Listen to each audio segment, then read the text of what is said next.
J'étais enceinte de 3 mois, en pleine fête surprise organisée par mon mari, quand j'ai commencé à me sentir mal. Je suis tombée au sol, inconsciente, sous les yeux de toute ma famille. On pensait à un malaise classique de grossesse, jusqu'à ce que la petite cousine de mon mari montre une vidéo qu'elle avait filmée avec son iPad. Ce qu'on y voit? Une scène glaçante. Celle qui a essayé de m'empoisonner, c'était ma propre sœur. Je ne voulais même pas de fête. On avait annoncé ma grossesse il y a tout juste 2 semaines, et j'étais encore en train d'encaisser le choc de devenir maman. Mais Greg, mon mari, insistait, juste un petit apéro en famille, pour célébrer. Un moment simple, tranquille, sans prise de tête. Sauf que ce n'était rien de tout ça. Dès que j'ai franchi la porte de notre jardin et que j'ai vu les guirlandes, les ballons et la grande banderole « Félicitations », j'ai compris que Carla, ma sœur, avait mis son nez là-dedans.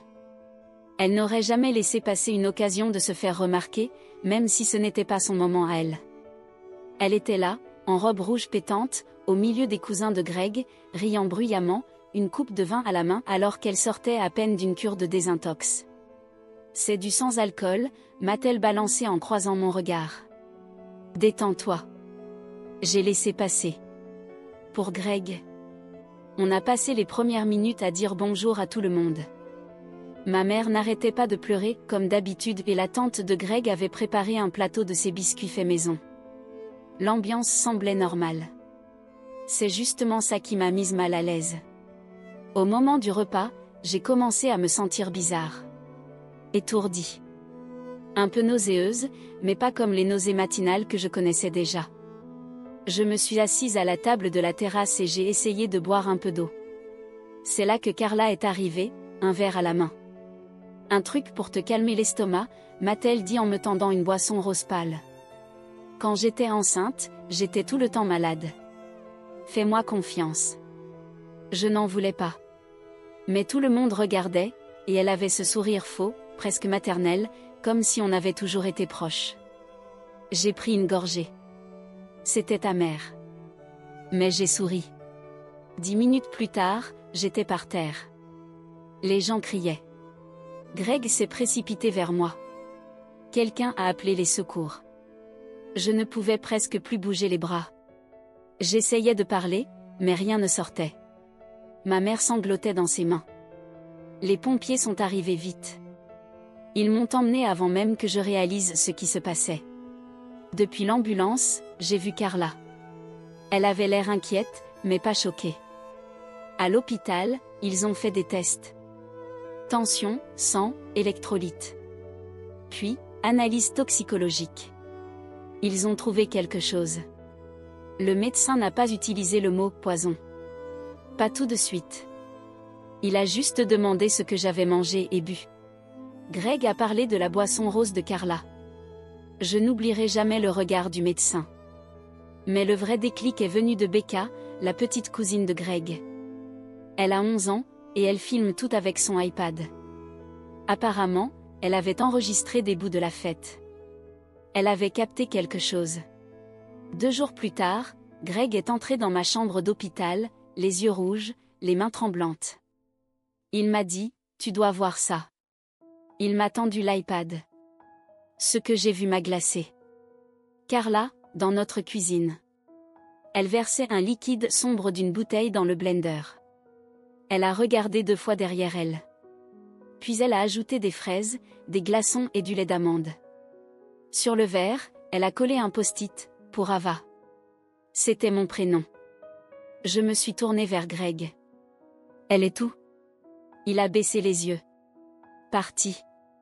Mon père a appelé la police. Le lendemain matin, en me réveillant, je m'attendais à ressentir de la colère. De la rage. Mais je ne ressentais rien. Juste du froid.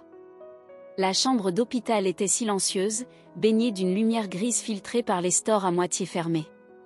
Greg dormait encore dans le fauteuil, toujours habillé de la veille. L'iPad reposait sur la petite table près de la fenêtre. Je n'arrêtais pas de le fixer, comme si c'était une bombe prête à exploser. À 8h13, un policier est venu frapper à la porte. « Madame, j'ai besoin de vous poser quelques questions », m'a-t-il dit. Sa voix était ferme, mais respectueuse. Il m'a demandé de confirmer mon identité, si je me souvenais de la boisson, si j'avais des antécédents médicaux, si j'avais des ennemis. Des ennemis? Ma sœur, ai-je répondu sans réfléchir. Ça sonnait irréel. Carla. Celle avec qui j'avais partagé ma chambre jusqu'à nos 17 ans. Qui m'avait tenue dans ses bras après ma première rupture. Qui m'avait tressé les cheveux le matin de mon mariage. La même qui se tenait dans ma cuisine, versant du poison dans une boisson étiquetée à mon nom. Elle avait une raison de vous faire du mal, a continué le policier. J'ai hésité. Et puis, tout est remonté d'un coup. Carla avait toujours été celle qui avait du mal. Drogue au lycée. Retrait de permis à 22 ans. Petit boulot qu'elle ne gardait jamais. Elle passait de la cave chez nos parents à des foyers de réinsertion, puis au canapé de ses copains. Et puis, elle avait soi-disant arrêté. Enfin, c'est ce qu'on croyait. Il y a 6 mois, elle était revenue vivre chez notre mère après une rupture. Pendant ce temps-là, Greg et moi venions d'acheter notre première maison. J'avais eu une promotion. Puis la grossesse. C'est là qu'elle a commencé à débarquer sans prévenir. À balancer des phrases comme « c'est facile quand tout te sourit » ou « tout le monde n'a pas droit au tapis rouge, Ava ». Elle était jalouse. Et instable. Mais de là à vouloir me tuer? Greg n'a presque rien dit de la journée. Il fixait ses mains comme si elles étaient responsables. Le soir, il a murmuré « elle aurait pu tuer notre bébé ». Les analyses toxicologiques ont révélé des traces de morora dans mon sang, pas assez pour me tuer, mais suffisamment pour provoquer un choc violent. Les médecins ont dit que le bébé allait bien. Par miracle. Mais c'est la vidéo de Becca qui a tout fait basculer. Ses parents l'ont remise à la police. Moi, je l'ai revue 3 fois dans les jours qui ont suivi. Carla n'avait pas l'air stressée, ni en colère. Juste calme. Concentrée. Comme si tout était prémédité. Le lendemain de la remise de la vidéo, les enquêteurs ont perquisitionné la maison de ma mère. Carla avait disparu. Elle avait fait ses valises dans la nuit. Ma mère m'a appelé en hurlant. « Qu'est-ce que t'as fait » criait-elle au téléphone. « C'est ta sœur. »« T'as vu la vidéo » ai-je répondu en essayant de garder mon calme. Elle était bouleversée. « Tu ne sais pas ce qu'elle traverse. » J'ai raccroché. Je ne pouvais pas encaisser ça. Pas encore. Carla avait toujours été sa préférée. Moi, j'étais la fille sérieuse, celle qui ne posait jamais de problème. La fille, parfaite, ennuyeuse. Et même après ça, même après avoir tenté de m'empoisonner, Carla avait encore son soutien. 3 jours se sont écoulés sans nouvelles. Puis, un appel. Carla avait été retrouvée dans un petit motel en périphérie de Nîmes. Seule, désorientée, sous l'emprise de drogue. Les policiers l'ont ramenée. D'abord, elle a tout nié. Elle disait ne pas se souvenir de la boisson. Peut-être que quelqu'un d'autre avait utilisé le blender. Elle a même essayé de faire porter le chapeau à Becca. Mais les preuves étaient accablantes. La vidéo montrait clairement l'étiquette avec mon nom. Ses empreintes étaient sur la bouteille retrouvée dans la poubelle. Et le produit analysé correspondait parfaitement. On m'a demandé si je voulais porter plainte. Greg était à mes côtés quand j'ai signé les papiers. Tentative d'empoisonnement, a dit l'agent. Délit grave. Peine encourue, entre 8 et 15 ans de prison. Je pensais que ça me soulagerait. Ça n'a rien changé. Ce soir-là, je me suis assise seule dans la chambre du futur bébé. Les murs jaune pâle n'étaient peints qu'à moitié. Le berceau tout neuf était encore dans son carton. Je suis restée là, longtemps. Carla irait en prison. Ma famille était brisée. Et j'étais vivante. Mais à quel prix? Juste avant minuit, Greg m'a trouvée là. Il s'est agenouillé près de moi et m'a pris la main.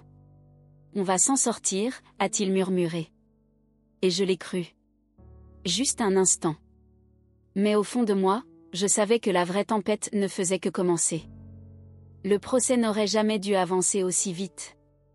Mais dès que Carla a été placée en garde à vue, les médias s'en sont emparés. Une chaîne locale a diffusé un reportage intitulé « une femme enceinte empoisonnée par sa sœur jalouse, pris sur le vif. Ils ont montré une image floutée tirée de l'iPad de Becca. Mon prénom n'était même pas cité. Mais ce n'était pas nécessaire. En moins d'une semaine, l'histoire s'est répandue comme une traînée de poudre sur Facebook. J'ai commencé à recevoir des messages d'anciens camarades de lycée, de collègues que je n'avais pas vus depuis des années. La plupart étaient bienveillants. D'autres curieux, voire malsains. L'un d'eux a juste écrit « Karma, ma belle ». Je ne savais même pas à quoi il faisait allusion. Le lendemain, Greg a supprimé tous nos réseaux sociaux. À l'audience préliminaire, Carla était vide. Elle portait une combinaison beige. Ses cheveux étaient attachés à la va-vite, ses yeux sans éclat. Quand on a énoncé les chefs d'accusation, tentative de meurtre, usage de substances toxiques, elle n'a pas bronché. Mes parents étaient là, 2 rangs derrière nous. Ma mère a pleuré pendant toute l'audience. Pas à cause de ce que Carla avait fait, mais parce que, comme elle l'a soufflé à mon père, elle a l'air si détruite. Après l'audience, elle a essayé de m'approcher dans le couloir. « Ava, s'il te plaît, parle-moi. » J'ai détourné la tête. « Tu restes sa sœur » a-t-elle insisté. Je me suis arrêtée, je l'ai regardée droit dans les yeux. Et elle a essayé de me tuer. Elle a ouvert la bouche, mais Greg s'est interposé. « Pas maintenant » a-t-il dit en me faisant sortir du tribunal. Ce soir-là, Greg et moi, on s'est disputés pour la première fois depuis des semaines. Pas à cause du procès. Ni du bébé. Mais à cause de mes parents. C'est ta mère, a-t-il soufflé. Non. C'est la mère de Carla, ai-je répliqué sèchement. Moi, j'étais juste là pour combler un vide. Il n'a rien dit. Il m'a simplement serré dans ses bras. J'ai pleuré contre son torse jusqu'à ne plus pouvoir respirer. Le lendemain, le procureur m'a appelé. Il avait quelque chose de nouveau. La vidéo de Becca avait capté de l'audio. Pas seulement le bruit du blender. Mais aussi une phrase que Carla avait marmonnée. Il fallait des écouteurs pour l'entendre clairement. Le labo avait amplifié l'extrait. Et les mots étaient nets. Elle a tout.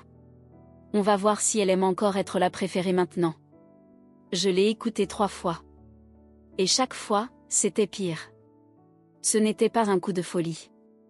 Ce n'était pas une erreur. C'était de la haine. Pure. Froide. Calculée. Mon baby shower a été annulé, évidemment. Mais la tante de Greg, adorable, a proposé un déjeuner intime. Juste 6 personnes. Pas de déco, pas de jeu. Elle a promis, que de l'amour, aucun drame, aucun appareil photo. J'ai accepté. C'était paisible. Presque apaisant. Jusqu'à ce que la sonnette retentisse. Une des invitées est allée ouvrir. J'ai entendu des voix. Puis des cris. C'était mon père. Il n'était pas ivre, juste vidé. Il était venu seul, une grande enveloppe craft à la main. « Ava » a-t-il dit en entrant dans la pièce. « Il fallait que je te donne ça. » Greg s'est levé pour l'arrêter, mais j'ai avancé. « Qu'est-ce que c'est ?» Une lettre de Carla. Depuis la prison. Elle m'a supplié de te la remettre. Je suis restée figée. La pièce entière s'est tue. J'ai pris l'enveloppe. Greg a voulu me l'enlever, mais j'ai tenu bon. Je voulais voir. À l'intérieur, une seule feuille manuscrite, tachée de larmes, l'écriture tremblante. Ava, je ne sais pas pourquoi j'ai fait ça. Je crois qu'une partie de moi s'est brisée en te voyant avoir tout ce que je n'ai jamais eu. Un mari qui t'aime. Un avenir. Un bébé. Je ne voulais pas te tuer. Juste te faire peur.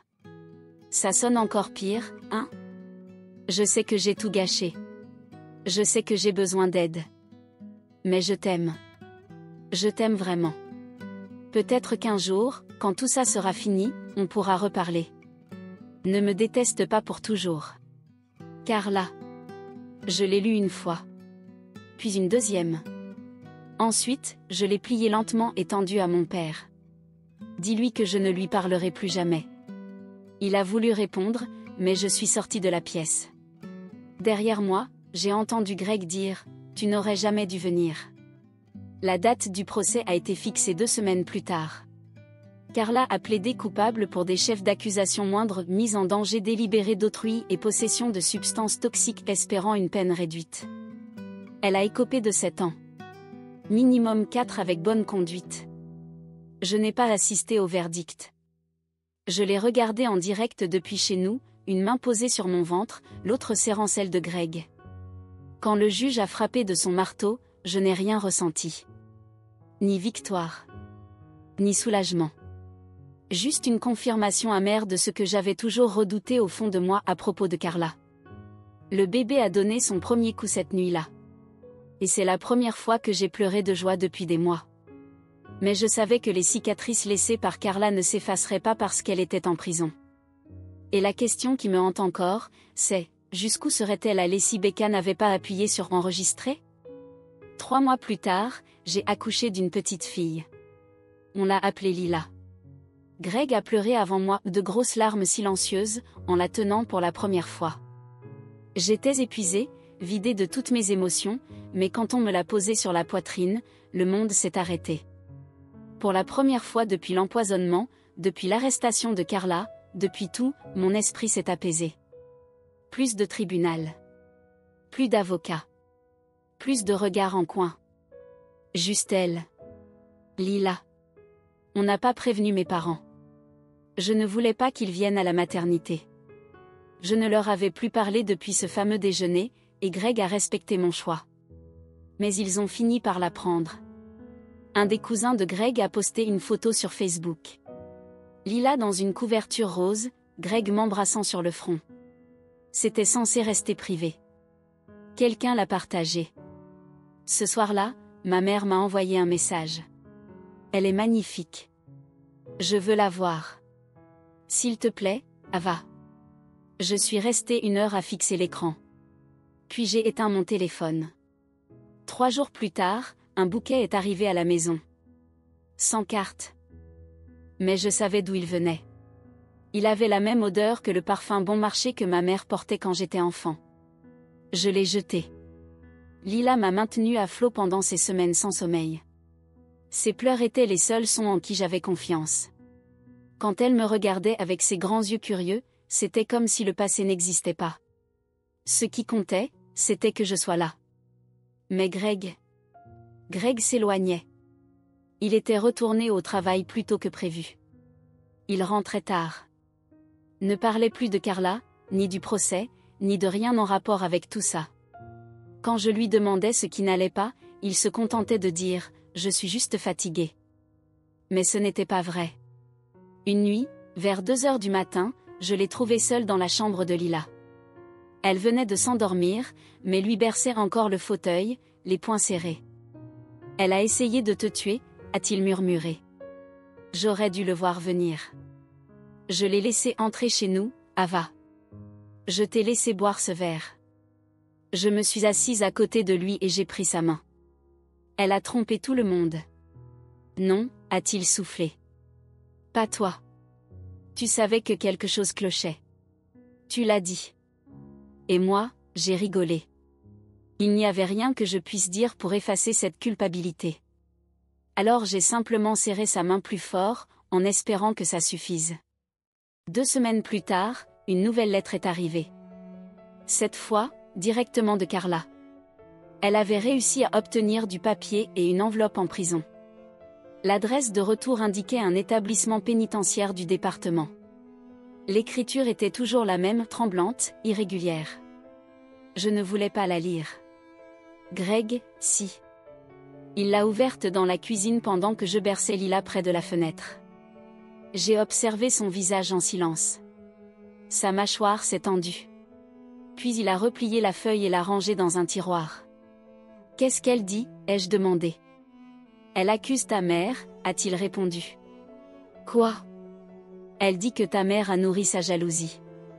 Qu'elle vous comparait tout le temps, qu'elle la rabaissait. Qu'elle n'a jamais voulu faire de mal au bébé. Juste à toi. Il avait l'air esséuré rien qu'en le disant. Elle dit qu'elle t'aime toujours, a-t-il ajouté. Et qu'elle espère que tu emmèneras Lila la voir un jour. Elle veut une photo. Mon sang s'est glacé. Plutôt mourir. Greg a hoché la tête. C'est ce que je pensais. Mais la lettre m'est restée en tête. Pas à cause de ce que Carla avait écrit. Mais à cause de ce qu'elle n'avait pas écrit. Elle ne demandait pas si j'allais bien. Elle n'a jamais dit pardon à Greg. Elle n'a pas parlé de la grossesse, de l'hôpital, des semaines de peur. Juste des excuses. Juste des reproches. Ce soir-là, j'ai enfin répondu au message de ma mère. Un seul mot, arrête. Elle a répondu aussitôt. Tu es ma fille aussi. Je n'ai pas répondu. Je l'ai bloquée. Je n'étais plus sa fille. Pas après qu'elle m'ait supplié de pardonner Carla. Pas après qu'elle m'ait regardé droit dans les yeux pour me dire, elle ne voulait pas faire ça. Carla savait exactement ce qu'elle faisait. Et si Becca n'avait pas filmé ce jour-là, Lila ne serait peut-être même pas là aujourd'hui. Cette pensée m'a frappé plus fort que tout. J'ai porté ce poison en moi, et malgré ça, ma fille a survécu.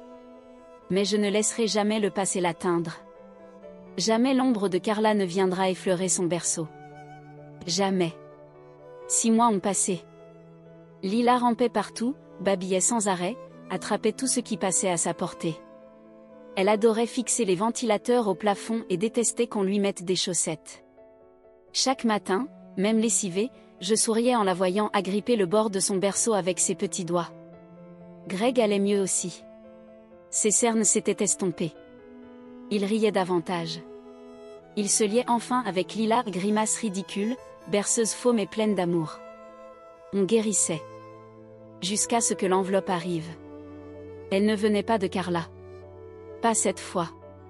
Elle venait d'un avocat. Mes parents déposaient une requête pour obtenir un droit de visite. J'ai failli faire tomber Lila en lisant ça. J'ai dû relire 2 fois pour comprendre ce que je tenais entre les mains. Un droit de visite. Il voulait un droit légal de voir ma fille. Greg m'a trouvée assise par terre dans la cuisine, l'enveloppe sur les genoux. Ils n'ont pas le droit.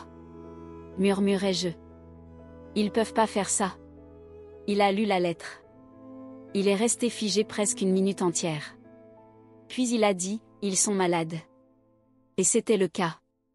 Dans les documents, il parlait de détresse émotionnelle due à notre rupture de contact, disait d'avoir été injustement séparés de leur petite fille, et affirmait entretenir une relation profonde et affectueuse avec moi et mon enfant. Une relation profonde ? Ils n'avaient même jamais vu Lila. Le pire ? Ils construisaient leur dossier autour de l'idée que j'étais instable mentalement, souffrant d'un traumatisme postpartum et d'une hostilité irrationnelle depuis l'arrestation de Carla. En gros, ils me rendaient responsable d'avoir coupé les ponts après que ma sœur ait tenté de m'empoisonner. J'ai engagé un avocat dès le lendemain. Un homme sobre, direct, la cinquantaine, spécialisé dans ce genre de dossier. Il a lu les documents en silence, puis a dit, ils n'ont aucune chance. Mais ils vont vous pourrir la vie en essayant. Il avait raison. Pendant 2 mois, mes parents ont demandé une médiation, déposé des déclarations affirmant que j'exagérais, et sont même allés jusqu'à contacter d'anciennes amies à moi pour obtenir des témoignages de personnalité. L'une d'elles m'a écrit. Ta mère m'a appelé. Elle dit que tu vas mal. C'est vrai ? Je l'ai bloquée. Encore une. Le stress juridique était étouffant. Greg et moi, on se disputait plus. Pas entre nous. Mais à propos d'eux, de ce qu'ils étaient prêts à faire. Tu crois qu'ils arrêteront si on gagne ? M'a demandé Greg un soir. Ou ils attendront juste pour recommencer ? Je n'avais pas de réponse. Lila a eu 1 an au beau milieu de ce chaos judiciaire. On lui a organisé une toute petite fête, juste nous, quelques amis proches. Pas de ballon, pas de guirlande. Juste un gâteau et les rires d'un bébé. Ce jour-là, j'ai laissé mon téléphone éteint. 1 semaine plus tard, on était au tribunal. Mes parents sont arrivés avec leur avocat, habillés comme pour la messe du dimanche. Ma mère portait ses perles. Mon père tenait une Bible. Ils n'ont même pas croisé mon regard. Le juge a écouté les 2 parties avec calme. Puis mon avocat a présenté une vidéo. Pas celle de l'iPad de Becca, tout le monde la connaissait déjà. Non, une déposition filmée de Carla, récemment enregistrée dans le cadre d'un appel de peine. On l'y entend dire, très clairement. Maman disait qu'Ava se croyait toujours supérieure. Qu'elle avait besoin d'être remise à sa place. Alors oui, j'ai voulu lui faire peur. Et je savais que personne ne me croirait face à elle s'il ne se passait rien. Le visage de ma mère est devenu livide. Le juge s'est tourné vers elle. « Vous avez dit ces mots ?» Elle n'a pas répondu. Le juge a rejeté la demande de droit de visite sur le champ. En quittant la salle, mon père a murmuré « Tu restes notre fille ». Greg s'est arrêté. Il s'est retourné, a planté son regard dans celui de mon père, et a dit « Plus maintenant ». Cette nuit-là, pour la première fois depuis longtemps, j'ai dormi d'une traite jusqu'au matin. Mais ce n'était pas fini. 2 jours plus tard, j'ai reçu un email. Il venait de la mère de Becca. Elle écrivait. Ava, on a retrouvé une autre vidéo. Becca l'avait sauvegardée dans son cloud. On a pensé que tu devais la voir. En pièce jointe, un clip de 2 minutes. On y voit Carla, des semaines avant la fête, dans ma cuisine. En train de parler au téléphone. Je vais m'en occuper, murmure-t-elle. Ava ne mérite rien de tout ça. Tu le sais. Mais t'en fais pas. Je ferai en sorte que ça ressemble à un accident. La date ?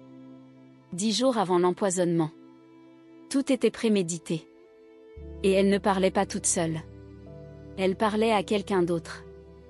La vidéo s'arrête. Mais le silence qu'elle laisse derrière hurle plus fort que tout ce que j'ai entendu ces derniers mois. Carla n'a pas agi seule. Et maintenant, je devais découvrir qui d'autre était impliqué. J'ai regardé cette vidéo 5 fois d'affilée. Carla, debout dans ma cuisine. En train de chuchoter au téléphone. Posée, tranquille. Comme si elle commandait une pizza. Pas comme si elle organisait l'empoisonnement de sa propre sœur enceinte. Et quelqu'un lui répondait. Je ne savais pas encore qui. Mais cette phrase. Je ferai en sorte que ça ressemble à une erreur. Elle résonnait dans ma tête comme un battement de cœur. Greg était dans la chambre de Lila quand je lui ai montré la vidéo. Il l'a regardée une fois, puis il est resté debout, figé. Je voyais dans son regard que son cerveau tournait à toute vitesse. Il repassait chaque conversation qu'on avait eue avec Carla. Elle n'était pas seule, ai-je dit. Il a hoché la tête. Il faut savoir à qui elle parlait. J'ai envoyé la vidéo à notre avocat. Il a immédiatement alerté le procureur. Le lendemain, les enquêteurs ont interrogé Carla. Elle a nié. Elle disait qu'elle ne se souvenait pas. Qu'elle était sous influence. Qu'elle délirait, qu'elle était paranoïaque, confuse. Mais elle ne délirait pas. Cet appel avait bien eu lieu. Et les enquêteurs ont retrouvé le numéro. Un téléphone jetable. Enregistré sous un faux nom. Désactivé. Mais les antennes relais avaient gardé des traces. Et un recoupement a permis de relier l'activité du téléphone à une adresse IP, celle d'un appareil connecté, la même semaine, chez mes parents. Ils ont creusé plus loin. Le signal venait de la maison familiale. De l'ordinateur portable de ma mère. Le choc m'a coupé le souffle. Carla avait appelé notre mère. Quand le bureau du procureur m'a annoncé ça, j'ai laissé tomber mon téléphone. Greg l'a ramassé. Il est devenu livide. On est resté assis par terre, en silence, pendant des heures. La trahison, c'était trop. Ma mère. Celle qui me coiffait le matin des photos de classe. Qui me préparait de la soupe quand j'étais malade. Qui disait que j'étais trop sensible quand Carla me poussait à bout. Elle n'avait pas juste couvert Carla. Elle l'avait aidée. Avec le recul, tout s'éclairait. Son comportement étrange après l'empoisonnement. Son refus d'y croire, malgré les preuves. Son obsession pour le pardon. Sa soudaine demande de droit de visite. Sa fureur quand je lui ai interdit de voir Lila. Elle n'avait pas seulement perdu sa fille. Elle avait perdu le contrôle. Et maintenant, tout s'effondrait. Les enquêteurs l'ont convoquée. Elle a tout nié. A dit qu'elle avait prêté son ordinateur à Carla. Qu'elle ne savait même pas comment utiliser un téléphone jetable. Qu'elle voulait juste garder la famille unie. Mais les preuves étaient là. Les métadonnées. L'audio. Les enregistrements horodatés. Et une dernière pièce est venue tout faire basculer. Becca avait filmé un autre petit clip ce jour-là, quelques minutes avant que je m'effondre. On y voit son petit frère faire une roulade. Mais en fond sonore, on entend ma mère chuchoter à Carla. Elle l'a bu. C'était tout. 7 mots. Mais ça a suffi à faire exploser le dossier. Ils l'ont arrêté cette semaine-là. Complicité de violences aggravées. Falsification de preuves. Mise en danger d'un enfant. Mon père a essayé de m'appeler. Je n'ai pas décroché. Il m'a laissé un message, elle ne voulait pas que ça aille si loin. Je n'ai pas écouté la suite. Je l'ai supprimé. Les gros titres sont revenus. Mère et fille inculpées pour tentative d'empoisonnement sur une femme enceinte. Les parents de Becca ont publié un communiqué. Ils étaient bouleversés. Esséurés. Ils ont retiré Becca de l'école quelques jours pour la protéger des médias. Greg a pris un congé. Et moi, je ne dormais plus. À chaque fois que je fermais les yeux, j'entendais cette voix. Elle l'a bu ? Carla et ma mère ont été placées en détention provisoire, sans possibilité de libération sous caution. L'État prévoyait un procès commun. Et moi, je devrais un jour expliquer à Lila pourquoi sa grand-mère ne ferait jamais partie de sa vie. Pourquoi sa tante est en prison. Pourquoi sa mère a vu sa propre famille essayer de la briser. Ce n'était plus juste une question de survie. C'était une question d'héritage. De ce que je laisserais à ma fille. Je la tenais plus fort que jamais. Et je savais que je ne pouvais pas m'arrêter là. Il restait une personne à affronter. Mon père. Parce que s'il savait, et qu'il s'est tu, alors cette histoire n'était pas terminée. Elle ne faisait que commencer. Je ne voulais pas le voir. Après tout ce qui s'était passé, le procès, les lettres, cette voix dans la vidéo, je ne savais même pas si j'étais capable de m'asseoir en face de mon père sans avoir la nausée. Mais j'avais besoin de réponses. Pas de pardon. Pas de paix. Juste, la vérité. Greg est resté à la maison avec Lila. J'ai pris la voiture seule. Il n'avait pas déménagé. Toujours la même maison beige, l'allée fissurée, les haies qui meurent lentement. Le vieux panier de basket au-dessus du garage, celui qu'il nous interdisait d'utiliser quand on était gamine, parce que ce n'est pas pour les filles. Il a ouvert la porte avant même que je frappe. Il avait l'air plus vieux. Plus petit. Comme vidé de son énergie. Ava, a-t-il dit doucement. Comme s'il ne croyait pas que j'allais vraiment venir. Je ne resterai pas longtemps, ai-je répondu. Il s'est écarté. Je suis entrée. L'odeur de la maison ne changeait jamais, poussière et café rassis. Rien n'avait bougé. Pas même la vieille photo de famille des années 90, Carla et moi en robe en jean assortie, ma mère avec son rouge à lèvres trop vif, et lui, le bras posé fièrement sur son épaule. Je me suis assise sur la même chaise où je faisais mes devoirs. Lui est resté debout. Tu savais, ai-je dit. Ma voix était plate. Maîtrisée. Il n'a pas répondu tout de suite. Il fixait le sol. Tu savais ce qu'elle préparait, ai-je répété. Tu les as entendus.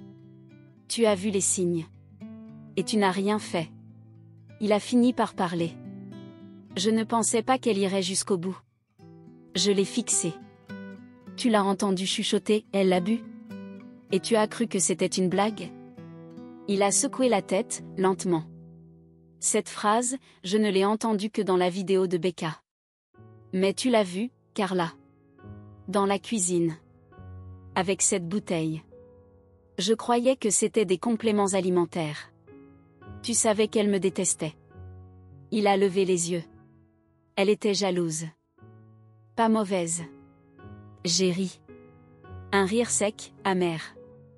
Elle m'a empoisonné. Silence. Elle a mis des produits chimiques dans mon verre et m'a regardé dans les yeux en me le tendant. Et maman l'a couverte. Et toi, tu as tout vu. Et tu n'as rien fait. Ses yeux se sont remplis de larmes. Je ne savais pas comment arrêter ça. Tu aurais pu me prévenir. Je pensais. Il s'est interrompu. A avalé difficilement. Je pensais qu'elle voulait juste te faire peur. Te donner une leçon. Ta mère disait, elle disait que tu avais besoin de redescendre un peu. Ce coup-là a porté plus fort que prévu. Redescendre ? Ai-je murmuré. Redescendre de quoi ? D'avoir un mari qui m'aime ? Un bébé en route ? Une vie normale ? Il n'a rien répondu. Je me suis levée. Tu ne verras jamais Lila. Jamais. Et si j'apprends que tu essaies de l'approcher, même une seule fois, je demanderai une ordonnance d'éloignement avant que tu aies le temps de dire un mot. Il a eu l'air d'encaisser un coup en pleine poitrine. C'est ma petite fille. Non, ai-je dit. C'est ma fille. Et elle grandira sans jamais connaître l'odeur de la trahison. Ni ce que ça fait d'être trahi par les personnes censées te protéger. Je suis allée vers la porte. Il m'a suivi, mais à distance. Tu regretteras ça un jour, a-t-il dit. Les familles se détruisent quand personne ne veut pardonner. Je me suis retournée. Calme. Glacial. Non. Les familles se détruisent quand on empoisonne sa sœur enceinte, et que les autres regardent en silence. Je suis partie sans me retourner. Sur le trajet du retour, je n'ai pas pleuré. Je n'ai pas tremblé. Je me suis sentie libre. Greg m'attendait dans le salon avec Lila. Elle a tendu les bras vers moi tout de suite, attrapant mes cheveux avec un grand sourire sans dents. Je l'ai soulevée, serrée contre moi. Elle est en sécurité, ai-je murmuré. On est en sécurité. Ce soir-là, j'ai brûlé la dernière photo de famille dans la cheminée. Et pour la première fois, j'ai compris quelque chose. Ma famille ne s'était pas effondrée. Elle était enfin en train d'être reconstruite. Le procès a commencé un lundi matin pluvieux. Carla et ma mère, assises côte à côte sur le banc de la défense, semblaient être des étrangères. Les cheveux de Carla avaient été coupés courts depuis son incarcération. Ma mère portait un blazer bleu marine, tentant de paraître digne, mais la tension crispait ses mâchoires. Elles ne se sont pas adressé la parole. Le ministère public n'a pas perdu de temps. Ils ont ouvert avec la vidéo, Carla chuchotant dans le téléphone jetable, la voix de ma mère captée en arrière-plan. Puis ils ont montré les images de la fête, Carla versant le contenu de la bouteille sombre, collant l'étiquette, et la voix de ma mère, douce, presque inaudible, elle l'a bu. La salle d'audience est restée figée. Je n'étais pas sur la liste des témoins. J'avais déjà donné une déposition, transmis les preuves, et accepté d'être présente seulement si besoin. Je ne voulais pas être dans la même pièce qu'elle. Mais j'y suis allée quand même. Deuxième rang. Encadré par Greg et la mère de Becca. L'avocat de Carla a plaidé l'altération du discernement. Il a évoqué des troubles mentaux anciens, affirmé que la prison empirerait son état. La défense de ma mère était encore plus fragile, elle aurait été manipulée par sa propre fille. Elle croyait que c'était une mauvaise blague, sans danger. Le procureur a détruit cette ligne de défense. Il a diffusé un message vocal que ma mère avait laissé à Carla une semaine avant la fête. Maintenant qu'elle est enceinte, elle se prend pour une reine. Faut juste la faire redescendre. Rien de fou, juste un petit choc pour lui remettre les idées en place. J'ai fermé les yeux. Greg a serré ma main. Le témoignage de Becca a été le plus dur à entendre. Elle s'est levée, droite, 12 ans, la voix tremblante mais limpide. Elle a expliqué pourquoi elle filmait, comment elle avait trouvé Carla étrange, comment elle avait montré la vidéo à ses parents. Elle est la raison pour laquelle je suis encore en vie. La salle a murmuré quand elle a terminé.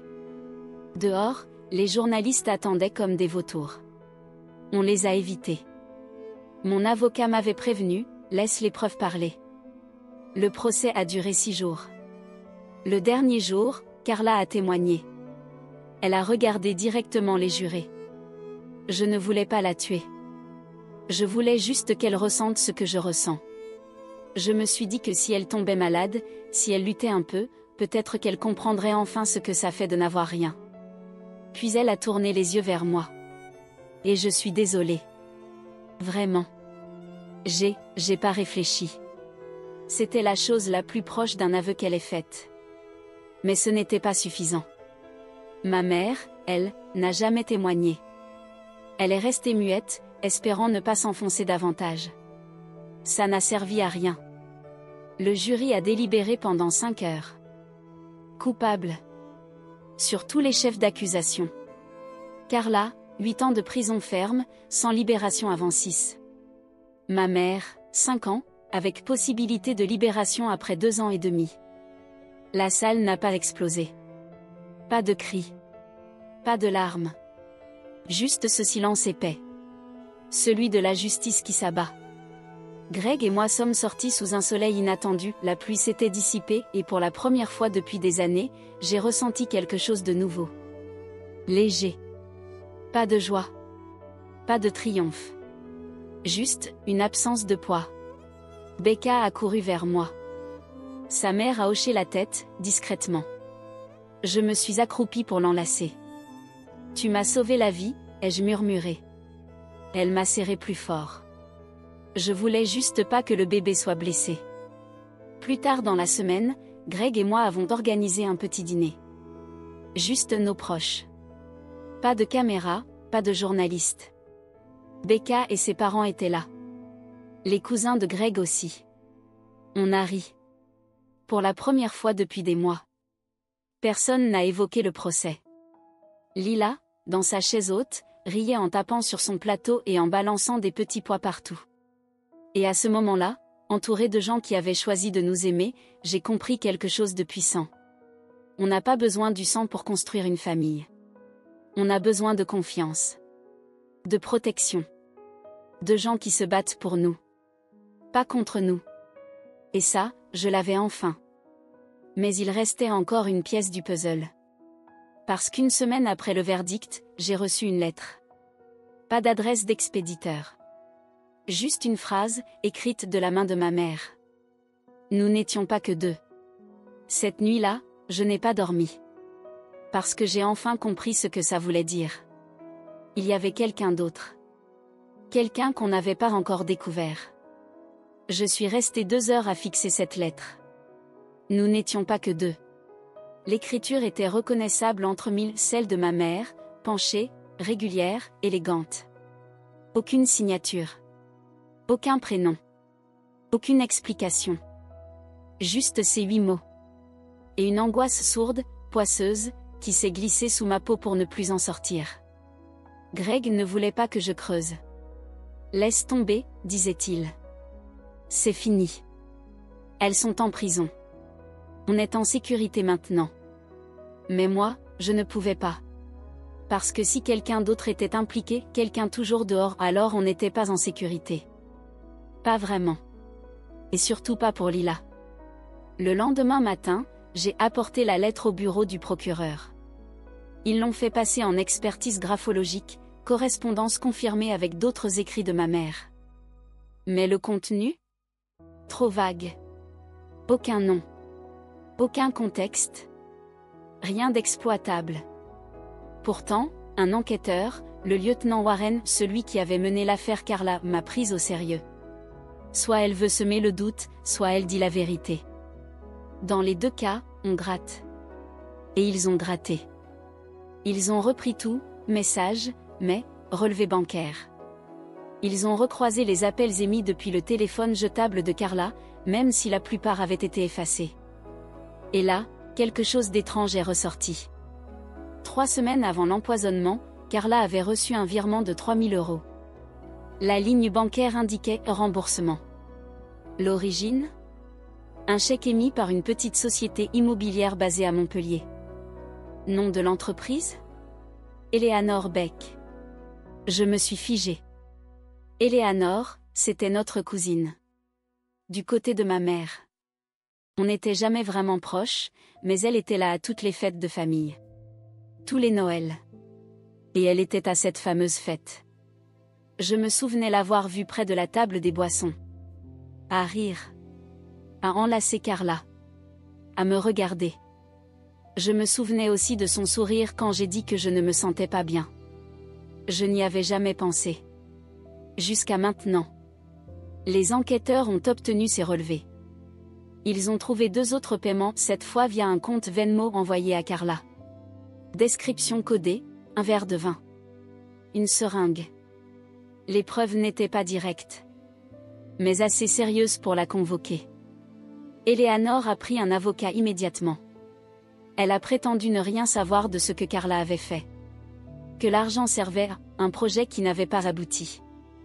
Qu'elle n'était mêlée à rien. Mais la perquisition a révélé un détail qu'elle n'avait pas anticipé. Un carnet. Caché dans un tiroir. Rempli de notes griffonnées sur notre famille. Daté de quelques semaines avant la fête. Des phrases comme « Elle se croit intouchable. Si Carla le fait, je reste propre. » Qu'elle s'étouffe avec sa petite vie parfaite. Le procureur m'a appelé pour vérifier l'écriture. Je l'ai reconnu immédiatement, les E majuscules d'Eleanor, en forme de 3 inversés. Depuis toujours. C'était suffisant. Elle a été inculpée pour complicité. Complot en vue de commettre une agression. Faux. Mise en danger d'un enfant. 3. Carla. Ma mère. Eleanor. Toutes faisaient partie du plan. Je suis restée près d'1 heure dans ma voiture après l'audience. Le monde continuait dehors, voiture, passants, nuages, mais moi, j'étais figée. Ma famille n'était pas juste brisée. Elle était pourrie. Greg a frappé doucement à la vitre. Je ne l'avais même pas entendu s'approcher. Elle ira en prison aussi, a-t-il dit. Elle ne touchera jamais à Lila. J'ai hoché la tête. Mais ma poitrine restait lourde. Parce que voilà la vérité.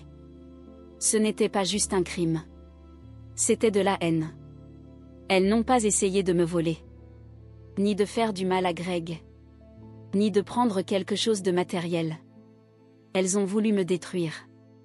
Morceau par morceau. Et j'aurais pu sombrer. J'aurais pu les laisser gagner.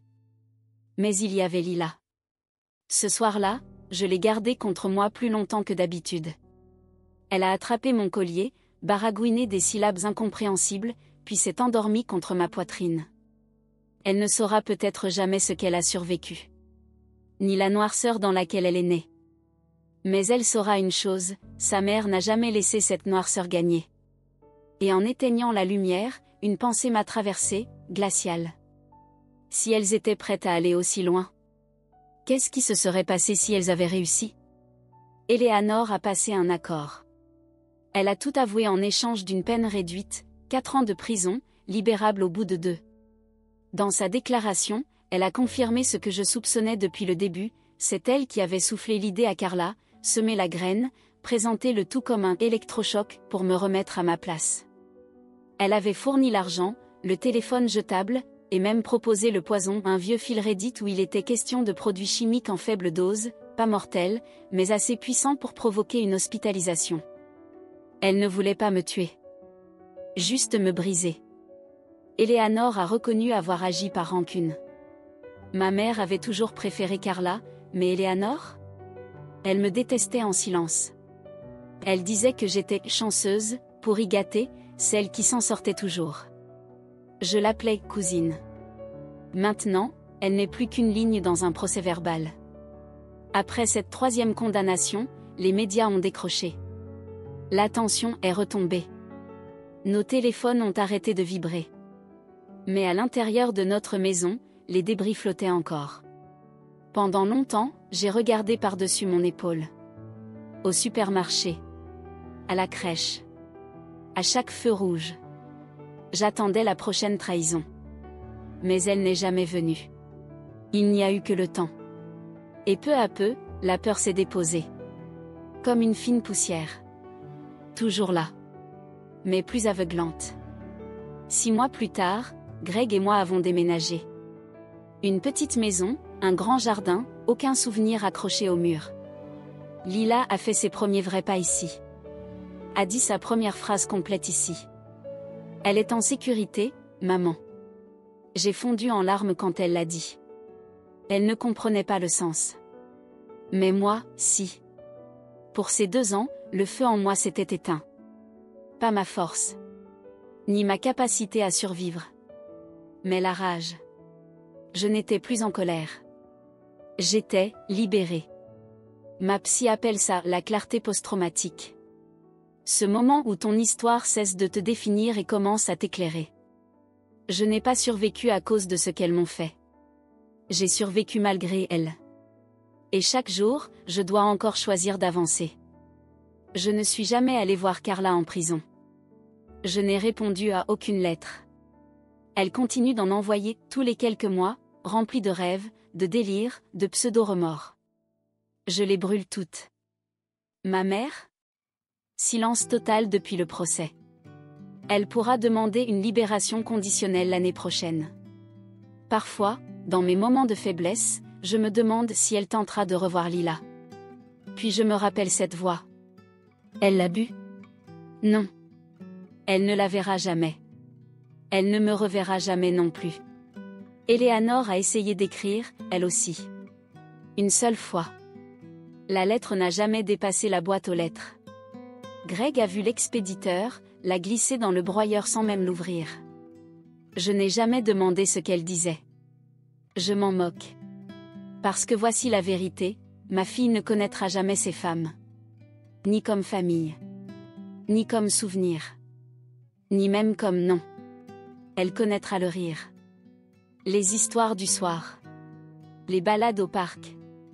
La sensation d'être portée par des bras qui ne la laisseront jamais tomber.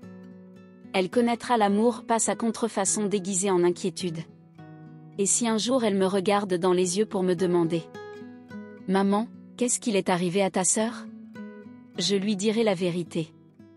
Que parfois, les pires monstres portent ton nom de famille. Que tous ceux qui partagent ton sang ne méritent pas ta confiance. Et que survivre, ce n'est pas juste rester en vie, c'est décider quel genre de vie on veut mener après la tempête. Alors voilà. Je suis en vie. Libre. Et enfin prête à me poser cette question que je n'avais jamais osé affronter. Si quelqu'un que vous aimiez tentait de vous détruire, pourriez-vous un jour lui pardonner ?